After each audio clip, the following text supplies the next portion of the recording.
इसको एनालाइज करते हो आपका माइंड जो है पैरालाइज होना शुरू हो जाता है। इसको हम साइंटिफिकली आगे जानेंगे भी, और आज इसके हम दो एस्पेक्ट देखेंगे। एक फिलोसॉफिकली क्या होता है ओवरथिंक, एक बार देखेंगे कि साइंटिफिकली क्या होता है, फिर हम समझेंगे कि इसको हम कैसे क्योर कर सकते हैं, कैसे ट्रीट कर सकते हैं। राइट। अब जैसे मैंने बोला कि हम बोलते हैं thinking, over thinking, over thinking. Over thinking तो हर कामयाब इंसान करता है। अगर आप सोचोगे तो साइंटिस्ट अगर इतना नहीं सोचेंगे तो वो इन्वेंशन नहीं कर सकते।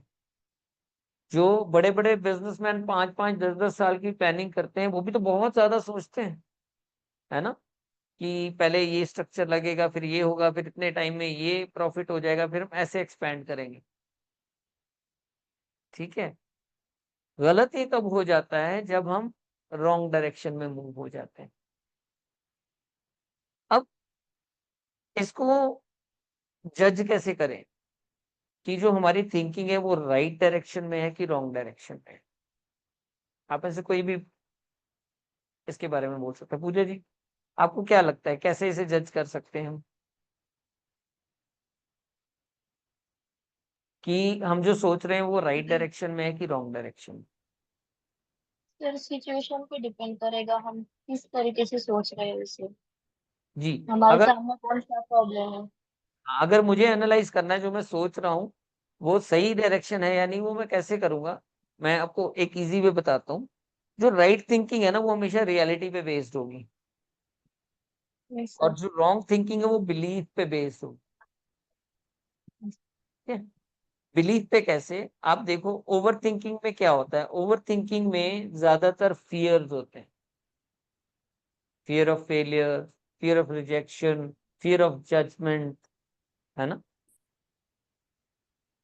और ये जितने फियर हैं ये बिलीफ से आते हैं। ये हमारी कोई ना कोई पुराना एक्सपीरियंस है, पुरानी कंडीशनिंग है ना? फियर ऑफ फेलियर कहाँ से आता है? शायद मैंने स्कूल में कभी ट्राई किया था पोएम रेसिटेशन कंपटीशन में, मैं स्टेज पे जाके भूल गया था, तो मेरी क्या कंडीशनिंग होगी? सब हंसे थे उस टाइम पे मेरे पे। मेरे दिमाग में स्टेज कंडीशनिंग होगी कि लोग क्या बोलेंगे, अगर मैं जाके फेल हो गया तो लोग क्या बोलेंगे, है ना? मैंने एक बिजनेस शुरू किया, सक्सेसफुल नहीं हुआ, या मैंने किया भी नहीं, मेरे मैं जॉब में हूँ, मेरे सर्कल में से 2-3 लोगों ने बिज़नेस शुरू किया, वो फेल हो गए। तो मुझे क्या बैठ गया कि यार जॉब से भी जाऊँगा, बिज़नेस भी नहीं कर पाऊँगा। तो ये कहाँ से आया? बिलीफ से। इसके पीछे कोई रियलिटी चेक नहीं है। अगर हम कभी भी अपने नेगेटिव थॉट्स को, ओवरथिंकिंग को चेक करेंगे, तो आपको उसकी कोई रियलिटी चेक नहीं मिलेगी। तो आपको एक मज़ेदार बात बताता हूँ, हमारे बहुत सारे डर तो ऐसे हैं, जो शायद लाइफ में कभी होगा भी नहीं।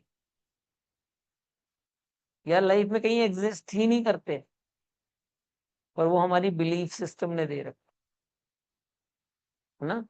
ये करेंगे तो ये हो जाएगा। आप मुझे सच बताओ और सोच के बताओ, अभी आप दूसरे लोग बन जाओ, है ना? हम ज्यादातर क्या करते हैं, दूसरे लोगों के बारे में सोचते हैं। अभी यहाँ पे मैं सब्जेक्ट हूँ और आप दूसरे लोग हो। क्या आपके पास एक्चुअली इतना टाइम है कि आप ये सोच सको कि मैं ये क्यों कर रहा हूँ, मैं वो क्यों कर रहा हूँ? नहीं ना। हर बंदा अपनी जर्नी में बिजी है ना? तभी बोला जाता है कि लोग क्या सोच रहे हैं ये भी हम सोचेंगे तो फिर वो क्या सोचेंगे। तो ये हमें नहीं सोचना होता। बट वो है नहीं कुछ भी ऐसा। किसी के पास इतना टाइम नहीं जो चेक करे कि मैं क्या कर रहा हूँ, या वो मेरे बारे में बोले या मेरे बारे में डिस्कस करे। वो सिर्फ मेरे मन का डर है, मेरे मन का फियर है। और फियर कहाँ से आता है? बिलीफ सिस्टम से आता है। अब फर्क क्या होता है, जब कोई बात रियलिटी से आ रही है उस पर कॉन्फ्लिक्ट नहीं होता, और कोई बात बिलीफ सिस्टम से आ रही है उस पर कॉन्फ्लिक्ट हो जाता है। हम सब मैच्योर हैं, तो मैं एक बड़ी सेंसिटिव सी एग्जांपल लेता हूँ। अब रिलीजन्स में आ जाए अगर हम, बिलीफ है, ठीक है? वो बिलीफ क्यों है? मैं एक सिस्टम पे बिलीव करता हूँ, क्यों? मैंने कुछ बुक्स में पढ़ा, मेरे पेरेंट्स ने बताया, मेरी फैमिली ने बताया कि ये है। ठीक है। सिमिलरली आप किसी बैकग्राउंड से आ रहे हो, आपके पेरेंट्स ने, आपकी सराउंडिंग ने बताया, तो आपका बिलीफ वो है। अब क्योंकि दोनों चीजें बिलीफ पे हैं तो कॉन्फ्लिक्ट होता है, हम देखते हैं। कंट्रीज की कंट्रीज, एरियाज के एरियाज लड़ जाते हैं, क्योंकि बिलीफ सिस्टम। अब आप मुझे बताओ, एक क्वेश्चन है, क्या भगवान है? इसका आंसर क्या है? इसका सही आंसर, दोनों तरह से आंसर क्या है? रियलिटी बेस्ड आंसर क्या है और बिलीफ बेस्ड आंसर क्या है? दोनों से सर है, बिलीव भी है और रियलिटी में भी है। Without them we can not survive. हाँ, समझते हैं इसको। अब वो एक इमोशनल चीज है इंदू जी, कि हाँ हम कहते हैं कि बिलीफ में है, रियलिटी में भी है। और मैं भी मैं कोई एथिस्ट नहीं हूँ, मैं भगवान में बहुत बिलीव करता हूँ, पर प्रैक्टिकली इसको सोचते हैं। इसका रियलिटी बेस्ड आंसर है, जब आप पूछते हो मुझसे कि क्या भगवान है, तो मैं क्या बोलूंगा? पता नहीं। रीजन, जब तक मैंने उसको एक्सपीरियंस नहीं किया एक्चुअल में। तो सही आंसर क्या है? पता नहीं। अब ये पता नहीं आंसर पे कोई झगड़ा नहीं है। मैं हाँ या नहीं, अगर मैं हाँ बोल रहा हूँ आपका बिलीफ नहीं है, तो भी हम मेरा झगड़ा हो जाएगा आपसे। मैं नहीं बोल रहा हूँ आपका बिलीफ हाँ है, तो भी झगड़ा हो जाएगा। और मैंने पता नहीं बोल दिया तो कोई झगड़ा ही नहीं है, अभी नहीं पता। आप जैसे मानते हो मान लो। सिमिलरली हमारी थिंकिंग है, हमारी थिंकिंग जब बेस्ड होगी रियलिटी पे, तो कोई कॉन्फ्लिक्ट माइंड में आएगा ही नहीं। अब नेक्स्ट क्या होता है, जैसे मैंने बोला कि कंफ्यूजन अबाउट अदर पीपल, दूसरे लोगों को लेके कंफ्यूजन होता है। अब ये दो तरह के लोग हैं, एक वो लोग जो हमारी लाइफ में मैटर करते हैं, जिनके हम कांटेक्ट में हैं, ठीक है। एक वो है जो मैटर नहीं करते हैं, या सीधा जिनसे हमारा राब्ता नहीं है। अब ये दोनों केसेस में क्या है, अगेन बिलीफ और रियलिटी की गेम है। अब मेरा मुझे लगता है मेरा दोस्त मेरा फोन नहीं उठा रहा हो, तो वो जानबूझ के कर रहा है, वो मेरा बिलीफ है ना, वो मुझे अवॉइड कर रहा है। पर वो कंफर्म कब होगा? जब मैं स्ट्रेट जाकर उससे पूछूंगा कि भाई तू मेरा फोन क्यों नहीं उठा रहा। तो हो सकता है बताए कि यार ऐसा मेडिकल इमरजेंसी थी, या मेरे साथ ये चैलेंज आ गया था, या वो हो गया था। ये हर रिलेशनशिप में है, ये फ्रेंडशिप में है, हस्बैंड वाइफ में, भाई बहनों में, इसके साथ है। राइट। बोलते हैं ना कि प्रॉब्लम वहां शुरू होती है जब एक दूसरे के बारे में हम एक दूसरे से बात ना करके दूसरों से बात करते हैं, है ना। मेरा मेरे दोस्त के साथ इशू है, अगर मैं उससे बात करने की बजाय बाकी दोस्तों से बात करूंगा, तो बात बिगड़ेगी। और मेरे दिमाग में भी नेगेटिविटी, वो भी कहेंगे हाँ यार ऐसा थोड़ी होता है, कोई फोन ना उठाए, ऐसे कैसे हो सकता है। तो वो बातें मल्टीप्लाई होती चली जाती है। अब दूसरा केस क्या आता है, वो पर्सन हमारे कंट्रोल में ही नहीं है, जो कोई भी है, मीन्स आपको कोई बुरा भला बोल गया, आपके लिए वो बुरा सोचता है, आपके मन में उसके लिए गुस्सा है। उसके केस में भी क्या करो, अपने आप को कमरे में बंद करो, या सब वो कहीं चले जाओ एकदम सन्नाटे वाले एरिया में, जहाँ पौधे हो, जोर जोर से चिल्लाओ, इवन गालियां निकालो और अपनी साड़ी भड़ास निकाल दो, और खुद को बिल्कुल क्लियर करो। उस केस में दूसरे को क्लियर करना आपकी रिस्पॉन्सिबिलिटी नहीं है। वो क्या सोच रहे हैं, वो आपके बारे में क्या सोचते हैं, आपको फर्क नहीं पड़ता। आप खुद को माफ कर दो सबसे पहले, एक्सेप्ट कर लो कि हाँ मेरे से गलती हुई है, और खुद को माफ कर दो, और खुद को क्लियर कर लो, क्योंकि आप अपनी सोच के लिए रिस्पॉन्सिबल हो, किसी और की सोच के लिए रिस्पॉन्सिबल नहीं। वो आपसे कंपेयर करता है, खुद को करने दो। आप खुद को कभी किसी से कंपेयर मत करो, क्योंकि खुद को किसी से कंपेयर करने में दो चीजें होंगी, या तो ईगो बढ़ेगी, या सेल्फ एस्टीम लो होगी। राइट। तो आप क्लियर रहो, ठीक है। और इस पे भी थोड़ा सा मैं एक फनी से एग्जांपल से बताना चाहूंगा, क्लैरिटी को लेके, ये क्लियर करने को लेके। एक बड़ा अच्छा जोक था भी, एक हस्बैंड ना आधी रात को उठ के टहल रहा होता है, अंदर बाहर, कभी स्मोक कर रहा होता है, कभी कुछ करता है, कभी कुछ करता है। वाइफ थोड़ी देर, दो चार बार आँख खुलती, देखती क्या हुआ क्या हुआ, वो कुछ नहीं करके सोता। हार के ना वो उठती, कहती मुझे बताओ तो सही हुआ क्या। बोलता है कि मैंने ना अपने एक दोस्त के 2 लाख रुपए देने हैं कल सुबह। कहती फिर दिक्कत क्या है? कहता मेरा अरेंजमेंट हुआ नहीं। कहती अच्छा। कहती एक काम करो। कहता क्या? कहती तुम उस दोस्त को फोन लगाओ और बोल दो कि अरेंजमेंट नहीं हुआ, मैं कल पैसे नहीं दे पाऊंगा। कहता उससे क्या होगा? बोलती करो तो सही। मेरी बात मानो, वैसे भी तो परेशान हो रहे हो, करो एक बार। उसने वैसे ही किया, उसने फोन मिलाया और बोला कि भाई ऐसा है, देख मेरे से ना पैसे का अरेंजमेंट नहीं हो पाया, मैं कल पैसे दे, वो कहता तेरा दिमाग खराब है, ये है वो है, वो कहता तू जो बोल रहा है सब सही बोल रहा है, पर फैक्ट यही है कि मेरे पास पैसे का अरेंजमेंट नहीं, मैं कल पैसे नहीं दे पाऊंगा, ये बोल के उसने फोन कट कर दिया। वो बोलती है अभी कैसा लग रहा, कहता बेटर लग रहा, कहती अब तुम सो जाओ, वो जागेगा। ठीक है। तो मैटर ये करता है कि हम अपना माइंड क्लियर रखें। It was a funny example, but सच है कहीं ना कहीं। अपनी मेंटल हेल्थ सबसे ज्यादा इंपॉर्टेंट है। कोई क्या सोच रहा है हमारे बारे में, वो नहीं माफ करना चाह रहा हमें, वो उसकी पेन है, वो खुद के साथ गलत कर रहा है अगर वो ऐसा कर रहा है। एक्सेप्ट करो, खुद को माफ करो, क्लियर करो।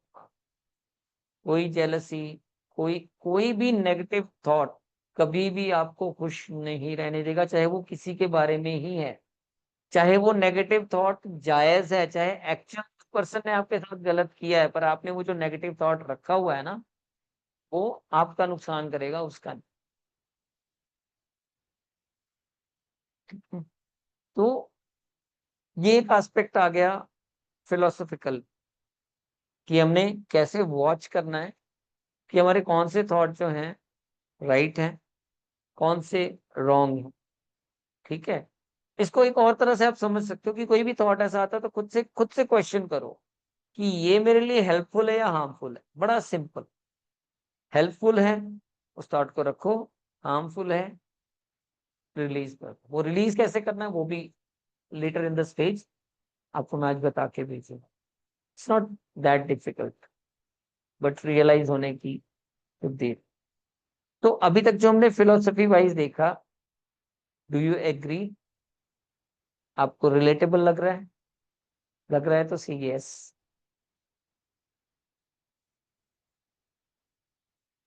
Yes. आप चैट में लिख सकते हैं। ठीक। अब इसका एक साइंटिफिक एस्पेक्ट देखते हैं, क्योंकि जब तक किसी प्रॉब्लम को हम समझेंगे नहीं, उस प्रॉब्लम को हम क्योर नहीं कर सकते। ये फैक्ट है।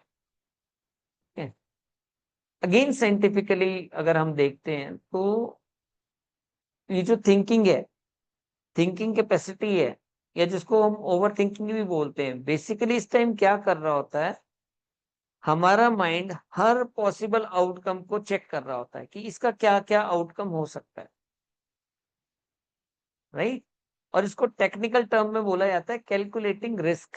रिस्क को कैलकुलेट करना, जो कि लाइफ के लिए बहुत जरूरी है।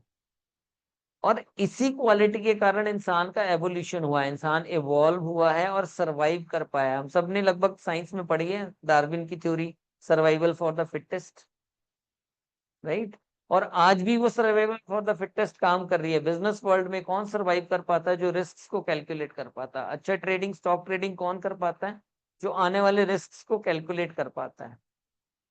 तो ये बुरी चीज नहीं है, हर सक्सेसफुल पर्सन के पास ये क्वालिटी रही है, रिस्क को कैलकुलेट करने के लिए। अब ये हार्मफुल कब होती है, सवाल ये है। अगर ये क्वालिटी अच्छी है, अभी ये जो कैलकुलेशन है, ये सारी रिस्क की कैलकुलेशन है, लॉजिकल थिंकिंग ये करता है प्री फ्रंटल कॉर्टेक्स, जो हमारा फ्रंट वाला ब्रेन होता है, वो ये कैलकुलेशन करता है।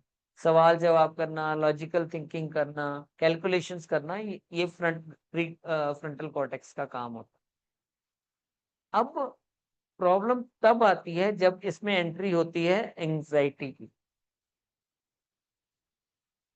फियर ऑफ फ्यूचर, घबराहट। जब हमारी बॉडी इसमें इन्वॉल्व होना शुरू हो जाती है, उससे दो इंपॉर्टेंट चीजें होती हैं। पहला तो हमारा ब्रेन ये सोचने लगता है कि आप डेंजर में हो। जब भी आपको घबराहट हो रही है, घबराहट कब होगी? जब आप डेंजर में हो। अब आपकी बॉडी में एंजाइटी है तो आपको ब्रेन को लगेगा ये मुझे सिग्नल आ रहा है, इसका मतलब डेंजर है, कोई तो थ्रेट है। तो वो एक्स्ट्रा केयरफुल हो जाता है थ्रेट्स के लिए, वो सब तरफ थ्रेट्स को ढूंढना शुरू कर देता है, किस किस चीज का डर है। ठीक है। और जब एंजाइटी आती है और ये डर और ये प्रोटेक्शन का काम करता है एमिगडाला, जो हमारा ओल्डेस्ट ब्रेन है। ठीक है। वो लॉजिकल थिंकिंग नहीं कर सकता। ठीक है। और जब ये रोल में आता है, इसे लिम्बिक सिस्टम बोलते हैं, जब ये रोल में आता है तो ये रिस्क को ओवर एस्टिमेट करना शुरू कर देता है। क्यों ओवर एस्टिमेट करता है? क्योंकि इसके पास कैलकुलेशन की पावर नहीं है, इसको हाँ या ना पता है, या डर है या डर नहीं है, क्या है, कितना है, कैसे बचा जा सकता है, वो उसको नहीं पता। ठीक है। और जैसे ही ये एक्टिवेट होता है तो प्रीफ्रंटल कॉर्टेक्स, ये वाला ब्रेन जो है, लो होना शुरू हो जाता है। तो इस लूप को इस तरह से समझ सकते हो, हम ओवर थिंकिंग करते हैं, ओवर थिंकिंग करते करते एक लेवल तक तो हम एनालाइज करते हैं, पर वो जब एनालाइज एक जरूरत से ज्यादा होता है फिर उसमें डर आ जाता है। जैसे हमने वो गन्ने वाले खेत देखा, पहले वो सही सोच रहे थे कि हम मेहनत करेंगे, हम खेती करेंगे, गन्ने लगे, फिर एकदम से क्या एंग्जाइटी आई कि उसको तो चोरी कर लेंगे वो लोग। वो एंग्जाइटी आते ही दिमाग चलना, लॉजिकल ब्रेन चलना बंद हो गया। ठीक है। एंग्जाइटी के बाद क्या होता है, पीएफसी जो होता है डल होना शुरू हो जाता है, प्रीफ्रंटल कॉर्टेक्स, और जो लिम्बिक सिस्टम है वो ओवर पावर कर जाता है। और जब वो ओवर पावर करता है तो दिमाग काम करना बंद कर देता है। तभी आप देखो जब जरूरत से ज्यादा एंग्जाइटी हो जाती है तो आपको समझ ही नहीं आता, आप बोलते हो मेरे तो सिर दर्द होने लगा, मुझे मुझे नहीं पता लग रहा मैं क्या करूं। फिर क्या करते हो, आप सो जाते हो या स्क्रॉलिंग करना शुरू कर देते हो या टीवी पे कुछ कुछ भी अपने आप को डिस्ट्रैक्ट करने के लिए करते हो, उस प्रॉब्लम से भागना शुरू कर देते हैं, क्योंकि लॉजिकल ब्रेन हमारा चल ही नहीं रहा। राइट। अब साइंटिफिकली इसको क्योर करने के लिए बड़े सिंपल 3 स्टेप्स हैं। राइट। ये आपने जरूर नोट करना है, अगर अभी आपने बाकी नोट्स बनाए हैं या नहीं, अगर बनाए हैं तो बहुत अच्छी बात है, पर ये आपने जरूर नोट करना है। सबसे पहली चीज क्या करनी है हमने, नेम योर फियर। जब हमारा लिम्बिक सिस्टम होता है ना, एक्टिव होता है, तो हमारे फियर, आप ध्यान से देखोगे तो फियर बड़े वेग से होते हैं, कोई क्लियर पिक्चर नहीं होती उस डर की। अच्छा, आप में से किस किस को बचपन में अंधेरे से डर लगता था? अंधेरे से या भीड़ से डर लगता था? इंदु मैम। ठीक है। अच्छा, कभी ऐसा हुआ कि हॉरर मूवी देखी अचानक से और बाहर जाना पड़ा तो ऐसे लग रहा था पीछे कोई आ रहा है, पीछे कोई आ रहा है, लगा कभी? तो क्या पीछे था कोई एक्चुअली? नहीं था। कहीं ना कहीं हमारे लॉजिकल ब्रेन को पता है कि वो तो किसी ने मेकअप किया हुआ था, वो एक्चुअल भूत था भी नहीं, पर क्योंकि एमिगडाला आ चुका है, वो लॉजिक नहीं लगा रहा, उसे लग रहा है मेरे पीछे कोई आ रहा है, कोई भूत है। तो हमारे डर बहुत वेग होते हैं। तो जब आप इस डर को नाम देने की कोशिश करोगे ना, पहले नहीं दे पाओगे। क्यों? क्योंकि आपका लिम्बिक सिस्टम एक्टिव है। पर जब आप थोड़ा सा जोर लगा के इसको नाम देने की कोशिश करोगे तो फियर यस, का मतलब इमोशन ना, जो आपने बोला नेम योर फियर, यानी कि उस डर को नाम दो ना, इमोशन हाँ ही उस होता है ना बैक हाँ में जी, हाँ उसके। जी, हाँ जी, हाँ जी, हाँ जी। ठीक है। उसके पीछे जो इमोशन है उस फियर को मतलब डिफाइन करो, है ना। डिफाइन करने से क्या होगा, फिर लिम्बिक सिस्टम कर नहीं पाएगा, तो वो जब आप जोर डालोगे तो आपका प्री फ्रंटल कॉर्टेक्स वापस एक्टिव होगा, और आप एक्सपीरियंस करोगे। जब आप नेम करोगे, नेम करने के बाद आप देखोगे तो वो एक्चुअली कोई फियर नहीं था, एक प्रॉब्लम्स की लिस्ट आ जाएगी आपके पास जिसे आप सॉल्व कर सकते हो, क्योंकि आपने फोर्सफुली प्रीफ्रंटल ब्रेन को एक्टिव किया। फिर वो लॉजिक चलना शुरू हुआ, तो उसने जब उस डर को नाम दिया तो वो प्रॉब्लम सामने आई, है ना। फॉर एग्जाम्पल, मेरे मन में डर है, मैं बोलता हूँ कि मैंने ना पहले भी 2 बार ये चीज की थी, अब करूंगा, अगर अब भी नहीं सक्सेसफुल हुआ तो वो क्या बोलेगा, वो क्या बोलेगा। तो जब मैं लिखना शुरू करूंगा ना और धीरे धीरे उस पर एनालाइज करूंगा तो एंड में एक थॉट आएगा कि क्या ही बोल लेगा, कोई बम तो फूटने वाला नहीं है ना, जहाँ पे मैं हूँ वहां से तो कहीं नहीं जाऊंगा ना। तो आपके पास एक लिस्ट ऑफ वो आ जाएगी, अब आपकी किसी भी प्रॉब्लम से रिलेटेड है, मान लो आपकी हेल्थ को लेके आपने कोई एक्टिविटी करनी है ना, या वो है, तो जब आप इसको लिस्ट करोगे तो लिस्ट ऑफ प्रॉब्लम्स आपके पास आ जाएगी।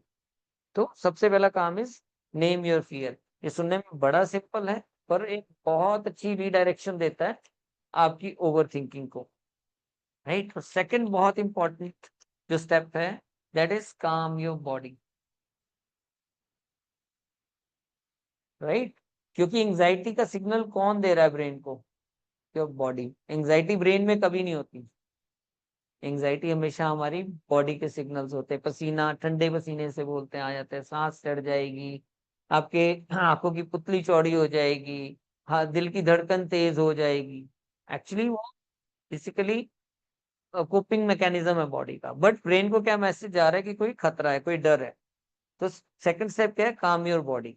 अब अपनी बॉडी को काम करने के क्या तरीके, अगेन 3 मेजर स्टेप है। First is sleep, ensure your 8 hours sleep first.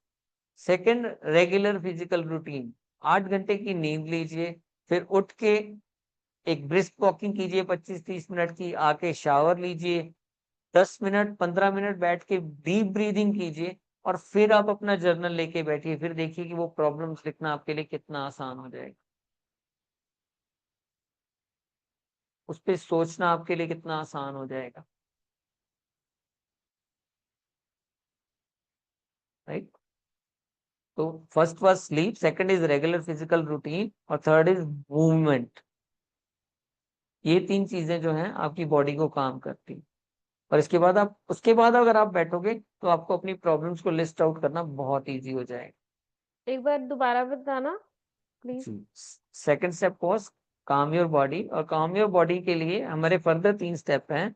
Sleep, sufficient sleep, second is regular physical routine, ठीक है, अपने आप को एक डिसिप्लिन में लेके आना, और थर्ड इज मूवमेंट, बॉडी को मूव करना। ये 3 चीजें करने के बाद जब आप बैठते हो जर्नल लेके, तो अपनी प्रॉब्लम को लिस्ट आउट करना आपके लिए बड़ा आसान है। And third and most important is action is the antidote to the thought. Action is most important. जैसे हमने लास्ट सेशन में भी बात की थी, जहां तक दिख रहा है, जितना समझ में आ रहा है, आप जहां पे हो, जितनी रिसोर्सेज के साथ हो, उसके साथ जो भी एक्शन ले सकते हो एक्शन ले लो, है ना। अगर आप वर्कआउट शुरू करने की सोच रहे हो, तो बस इतना सोचो कि मैंने उठना है, एक बार सीढ़ियां चढ़नी फिर उतर जानी है, या सिर्फ 2 मिनट के लिए वॉक करना है ना। 1 हफ्ते तक सिर्फ इतना करो, फिर नेक्स्ट स्टेप 2 राउंड छत के लगाने शुरू कर दो। अगर you want to be an influencer, आपने किसी को देखा, आपने बोला कि मुझे ब्लॉगिंग शुरू करनी, तो सीधा ऐसे नहीं कि आप स्विट्जरलैंड की टिकट लेके ट्रैवल ब्लॉगिंग शुरू कर दो, अपने आसपास घूमो, अपने रूटीन की ब्लॉगिंग शुरू कर दो, छोटे छोटे बेबी स्टेप्स लेना शुरू कर दो। क्योंकि एक्शन सबसे बड़ा एंटीडोट है ओवर थिंकिंग के लिए। एक्चुअली इसमें गेम क्या है, हमारा brain basically by nature lazy है, वो कंफर्ट ढूंढता है। आप जब कुछ करने की सोचते हो ना, तो उसको लगता है अब ये एक्शन करेगा, उसके लिए थकना पड़ेगा, तो वो आपको ये फीलिंग देता है थिंकिंग करवा के कि देखो तुम प्रोडक्टिव कर तो रहे हो, थिंकिंग कर रहे हो ना। तो हमें अपने मन को कंट्रोल में करके, जैसे हमने पढ़ा भी है, सुना भी है, मन के हारे हारे मन के जीते जीत, अगर आपने अपने मन को जीत लिया तो you are the winner. Overthinking leads to procrastination, और इसका उल्टा है, अगर आप प्रोक्रेस्टिनेशन को खत्म करोगे तो over thinking automatically cancel out होनी शुरू हो जाएगी। नो डाउट ये बहुत से और चीजें आप कर सकते हो, आप मेडिटेशन कर सकते हो, आप एक अकाउंटेबिलिटी पार्टनर के साथ काम कर सकते हो, ग्रेटिट्यूड जर्नलिंग कर सकते हो, ये एडिशनल चीजें हैं, बट ये 3 स्टेप्स बहुत ही ज्यादा इंपॉर्टेंट है। राइट। ओवर थिंकिंग उतना बड़ा भी नहीं है, right, it's just an emotion. वो एक्चुअली हमारी एक स्ट्रेंथ थी, हमारी एक पावर थी, जिसे जो हमारे ही अगेंस्ट हो जाती है एक छोटे से स्टेप, गलत स्टेप की वजह से। राइट। तो इस लूप से निकलने का ये बहुत सिंपल सा सिस्टम है। और इसके साथ साथ मैं आपकी हेल्प करूंगा ईएफटी को यूज करके। आप में से कुछ लोग नए हैं, तो मैं दोबारा से आपको उसके बारे में बताता हूँ, जो रेगुलर आते हैं वो जानते हैं। EFT is called emotional freedom technique, ठीक है। और ये इतना सिंपल है कि कई बार करते वक्त डाउट होता है कि ये काम भी करेगा या नहीं, इतना इजी है, ठीक है। मैं आपको नो डाउट उसका बेसिक आइडिया दूंगा, बट अगर ये नहीं भी समझ आएगा ये तब भी काम करेगा। राइट। जैसे आ, आप में से मैक्सिमम क्या ऑलमोस्ट सब फीमेल है, तो आपने फुली ऑटोमेटिक वॉशिंग मशीन कभी ना कभी यूज की होगी, क्या करते होंगे, रेगुलर करते हो। क्या आपको पता उसके पीछे क्या साइंस काम करती है? नहीं पता। फिर भी कपड़े तो धुल जाते हैं, अपना पर्पस सॉल्व हो जाता है। ये इसी तरह से है इमोशनल फ्रीडम टेक्निक। ये कॉम्बिनेशन है साइकोलॉजी का, एक्यूप्रेशर का और चाइनीज मेरिडियन थेरेपी का। ये क्यों काम करती है? नॉर्मली क्या होता है कि कोई भी चीज हम करते हैं ना, हम एफर्मेशन करते हैं, हम जर्नलिंग करते हैं, हम मेडिटेशन करते हैं। आप एक इमेजिन करो कि एक कांच का बर्तन है बड़ा, जो बहुत पुराना था, उसमें रहते रहते मिट्टी जम गई थी, काफी सारी डस्ट थी उसमें, कचरा मिट्टी। तो नॉर्मल टेक्निक्स में, नॉर्मल मोडेलिटीज में होता है कि हम पानी भरते हैं, पानी डालते रहते हैं, डालते रहते हैं, डालते रहते हैं, धीरे धीरे गंदा पानी निकलता है और फिर वो पानी साफ होता है। बट ईएफटी क्या करती है, वो पहले क्लीनिंग करती है, उस बर्तन को खाली करके फिर साफ पानी भरती है। ठीक है। और दूसरा, ये बाईपास करती है कॉन्शियस माइंड को। ये हम आज की डेट में हम सब सबकॉन्शियस माइंड की थ्योरी जानते हैं कि सब कुछ जो हो रहा है, हमारी बिलीव्स, है ना, हमारे साथ जो हो रहा है, हमारी मैनिफेस्टेशन, सब सबकॉन्शियस माइंड से होता है। बट आज तक भी हमें सही रास्ता मिला नहीं। एक्चुअली हमें नहीं पता होता कि हमारे एफर्मेशंस पहुंच भी रही हैं सबकॉन्शियस माइंड तक कि नहीं पहुंच। क्यों? क्योंकि उसके रास्ते में ये है कॉन्शियस माइंड, जो क्वेश्चनिंग करता है ना। हम मैनिफेस्टेशन करते हैं कि जैसे सिखाया जाता है कि जी मैं इस महीने 10 लाख कमा रहा हूँ, है ना, मैं एफर्मेशन कर रहा हूँ मैं 10 लाख कमा रहा हूँ, तो उसी वक्त मेरे फोन में मैसेज आता है कि तीन तीन दिन से तुम्हारा रिचार्ज नहीं हुआ भाई, आउटगोइंग बंद हो रही है। उसी टाइम हमारा एक्टिव हो जाता है कॉन्शियस माइंड, है ना। क्या मजाक कर। बट ईएफटी क्या करता है, वो कॉन्शियस माइंड को एग्री करवाता है, बाईपास करता है और उस थॉट को सबकॉन्शियस माइंड तक लेके। ठीक है। तो ये बड़ी सिंपल सी चीज होती है, इसमें हमें कुछ स्पेसिफिक पॉइंट्स पे टैपिंग करनी होती है और कुछ स्टेटमेंट्स हैं जो मैं बोलूंगा। प्रेफरेबल है कि आप बोलें साथ में, और अगर लगे कि नहीं भी बोल पाए तो ये आपकी आवाज है, इस तरह से आप इसे सुने और महसूस करें। ये सबसे इफेक्टिव होता है अगर आप बोलते भी हैं तो, अदरवाइज भी ये इफेक्टिव है अगर आप सुन भी पाते हैं टैपिंग करते हुए। आप शायद पहली बार टैपिंग कर रहे होंगे, इसलिए आज आप आंखें खोल के ही करेंगे टैपिंग, ताकि आपको पता चले कौन कौन से पॉइंट पे टैपिंग हो रही है। ठीक है। तो आप उसे देखते हुए, जैसे मैं स्टेटमेंट्स बोलूंगा और जहां मैं टैपिंग करूंगा, अपने साथ साथ में टैपिंग करती हैं। मैं कोशिश करता हूँ कि मेरा विजुअल थोड़ा सा और बड़ा हो, कि आपको सारे पॉइंट्स हाँ, आप दिख थोड़े से सकें। पीछे हो जाओ, हाँ फिर हाँ जी, हाँ दिखेगा जी। सब। राइट। सो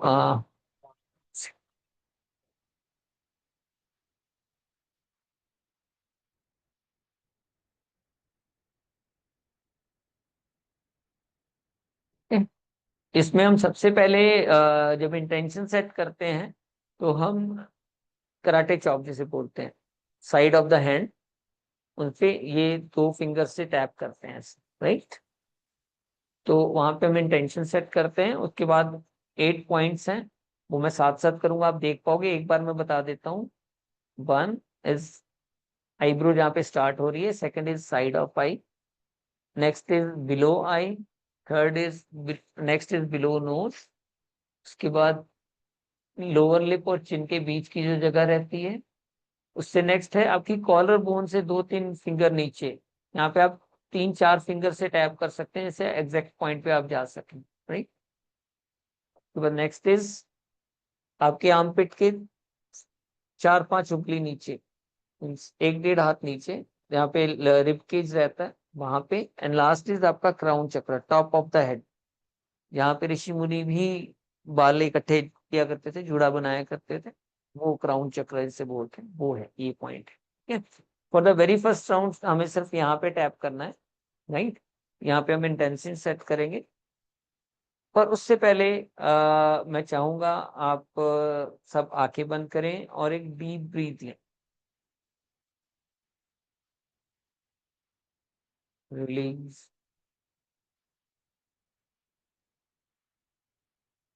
और सोच के बताएं कि जो भी ओवर थिंकिंग इस टाइम आपके दिमाग में है किसी भी चीज को लेके, अगर मैं उसे एक इंटेंसिटी रेटिंग देना चाहूँ आउट ऑफ 1 to 10, इसमें 10 सबसे स्ट्रांग है ओवर थिंकिंग और 1 सबसे कम है। तो जिस भी पॉइंट को लेके आपको ओवर थिंकिंग हो रही है, उसकी इंटेंसिटी को आप क्या नंबर देना चाहेंगे आउट ऑफ 10? आप चैट बॉक्स में फटाफट से लिख सकते हैं।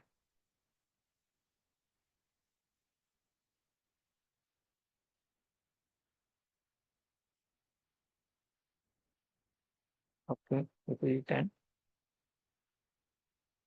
साक्षी आप भी लिख सकते हैं, पूजा आप भी लिख सकते हैं, आप समझ पाए ना? ओके, पूजा 8, वेरी गुड।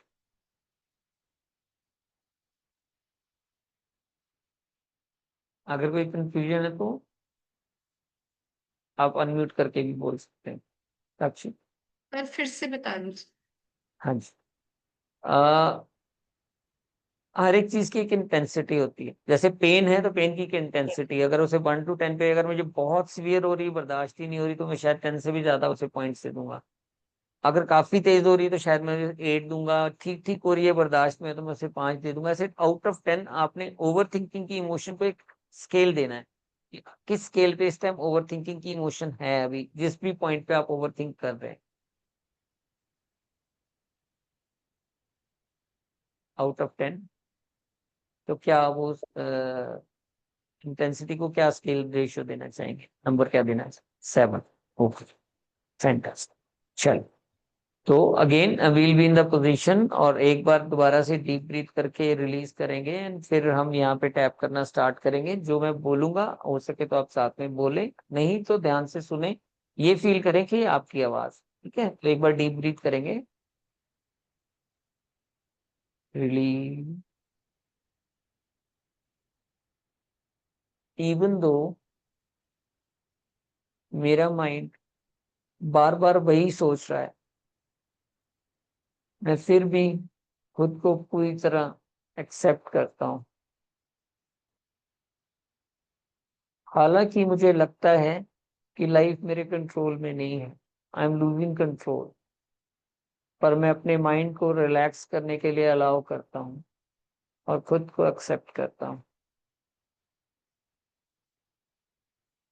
हालांकि मैं ओवर थिंकिंग में फंसता जा रहा हूँ, गिरा हुआ हूँ, फिर भी मैं खुद से प्यार करता हूँ और खुद को स्वीकार करता हूँ। रिलैक्स। अभी हम 8 पॉइंट स्टेपिंग शुरू करेंगे, और अगेन उसके साथ साथ ये स्टेटमेंट्स अगर बोल सकेंगे तो बोलेंगे, नहीं तो एटलीस्ट फील करेंगे। क्लेंजिंग तभी हो, राइट? So let's start. मैं इतना सोचता हूँ कि थक जाता हूँ, डिसीजन लेना मुश्किल हो गया है, ये सोच मुझे चैन नहीं लेने दे रही, कई बार तो रात को भी नींद नहीं आती। क्या होगा अगर ये गलत हो गया? क्या होगा अगर वो गलत हो गया?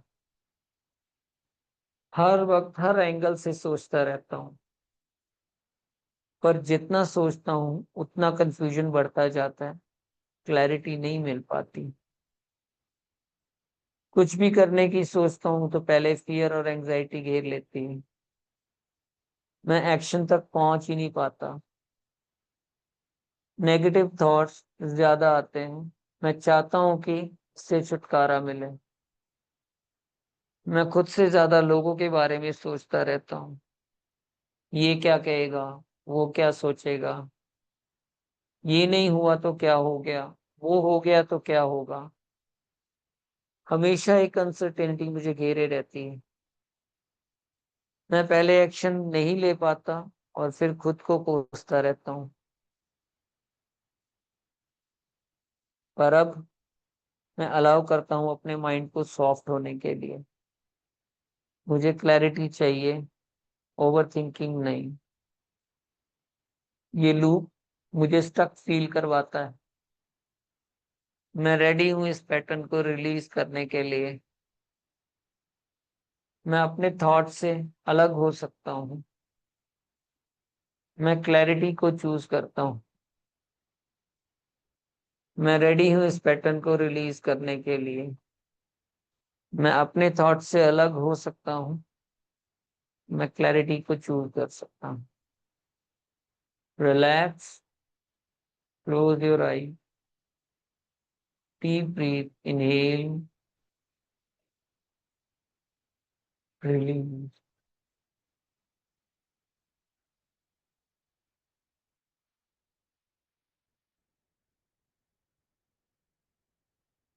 काइंडली रीचेक आपकी इंटेंसिटी, उसमें कुछ फर्क आया, और आया तो अब क्या नंबर देना चाहेंगे?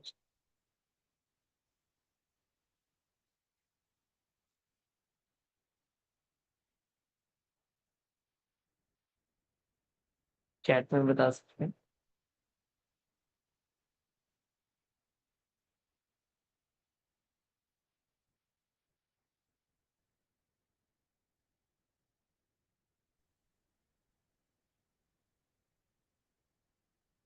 Very good, very good, fantastic, fantastic. चलिए अभी हम थोड़ा सा इसमें और डीप डाइव करेंगे। हमने कुछ अचीव किया है, इसमें और बेटरमेंट लाएंगे, थोड़ा सा नेक्स्ट लेवल पे जाएंगे, राइट? बाईपास करेंगे अपने सबकॉन्शियस को, कॉन्शियस को, और अब हम एंटर होंगे अपने सबकॉन्शियस में। तो लेट्स स्टार्ट अगेन। एक बार डीप ब्रीथ करेंगे, exhale, let's start from the eyebrow point, tapping करेंगे,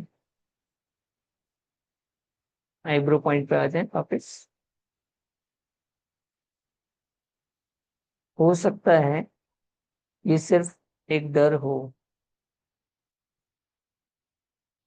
मैं हर सोच पे एक्शन लेना जरूरी नहीं समझता,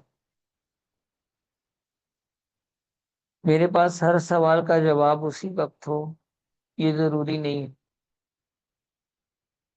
मैं थोड़ा रुक के सोच सकता हूँ, मैं अपने माइंड को सेफ फील करवाता हूँ, मैं अपनी बॉडी और हार्ट के सिग्नल को सुनता हूँ, मैं हर सोच को पकड़ने की जगह ऑब्जर्व कर सकता हूँ, एनालाइज कर सकता हूँ, मैं अपने अंदर की विजडम से कनेक्ट कर रहा हूँ,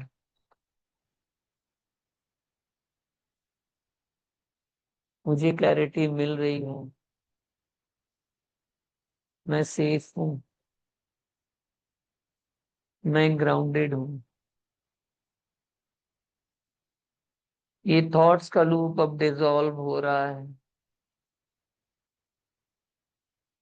मैं ट्रस्ट करता हूँ कि आंसर्स मुझे सही टाइम पे मिल जाएंगे। अब मुझे हर चीज कंट्रोल करने की जरूरत नहीं है, मैं रिलैक्स करता हूँ और ट्रस्ट करता हूँ यूनिवर्स को और उस डिवाइन पावर को, और सबसे ज्यादा अपनी इनर विजडम को। ये लूप अब डिसॉल्व हो रहा है, मैं ट्रस्ट करता हूँ आंसर सही वक्त पे मुझे अपने आप मिल जाएंगे। अब मुझे हर चीज कंट्रोल करने की जरूरत नहीं है, मैं रिलैक्स करता हूँ और ट्रस्ट करता हूँ, ट्रस्ट करता हूँ यूनिवर्स को, डिवाइन पावर को, ट्रस्ट करता हूँ अपनी इनर विजडम को। मैं काम हूँ, सेंटर्ड हूँ और क्लियर हूँ, क्लैरिटी अब मेरे अंदर जाग चुकी।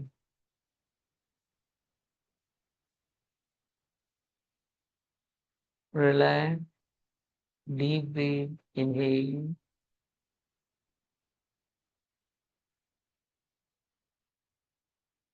एक्सहेल।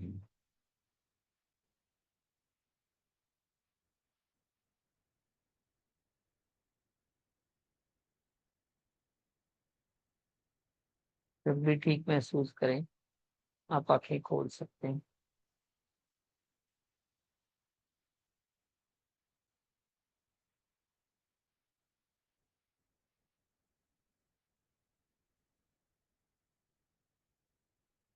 मैं जानना चाहूंगा इंटेंसिटी में क्या डिफरेंस आया और क्या शिफ्ट आपने फील किया, आप अनम्यूट करके मुझे बता सकते हैं। इजी लैंग्वेज, जो भी शिफ्ट आपको फील हो रहा है, कितना भी।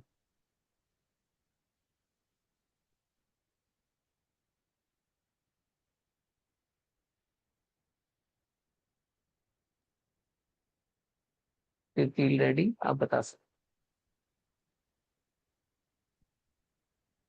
जी साक्षी बोलिए।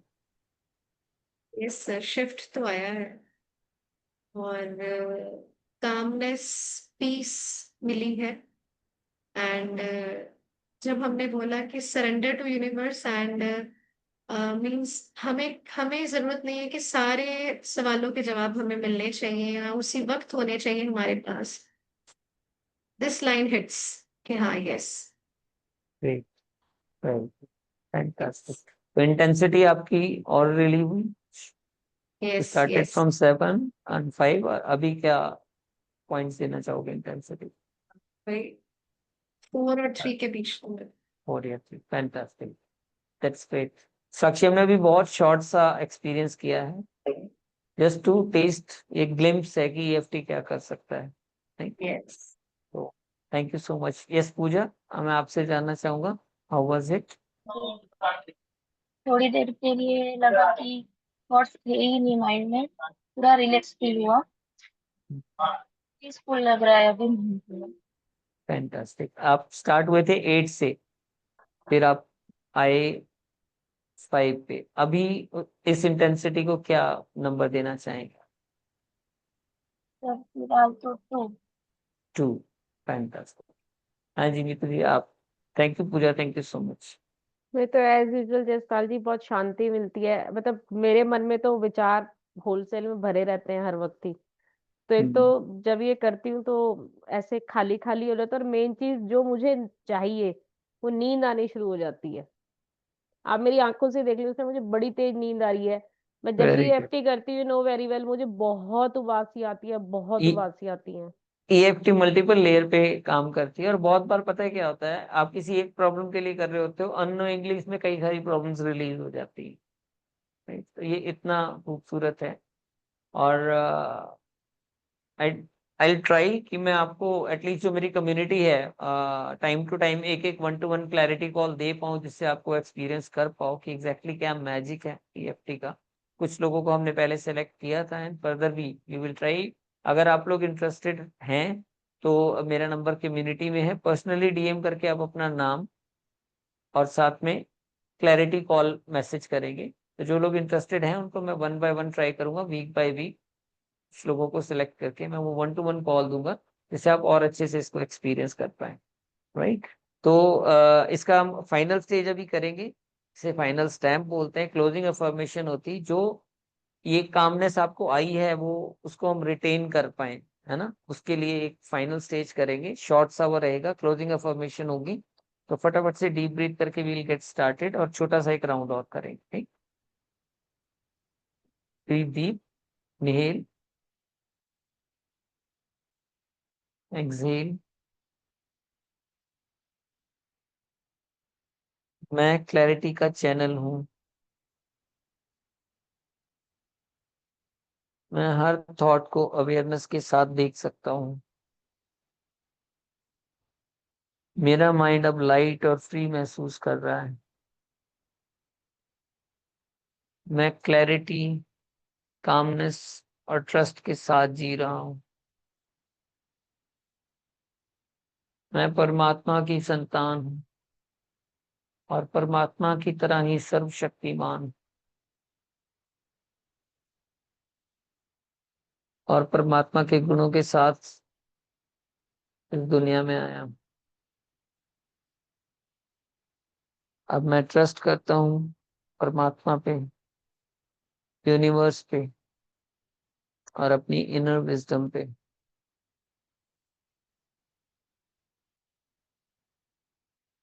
और शुक्रिया करता हूँ, थैंक्स करता हूँ यूनिवर्स को और परमात्मा को इस जीवन के लिए।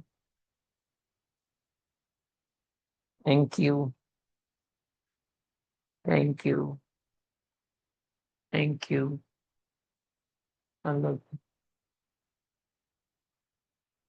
कुछ पल के लिए अपने दिल पे हाथ रखेंगे, और इस पीस और कामनेस को अपने अंदर अब्सॉर्ब करने की कोशिश करेंगे, और रिटेन करने की कोशिश करेंगे। जैसे भी जब आपको सही महसूस हो, धीरे से अपनी आंखें खोल सकते हैं।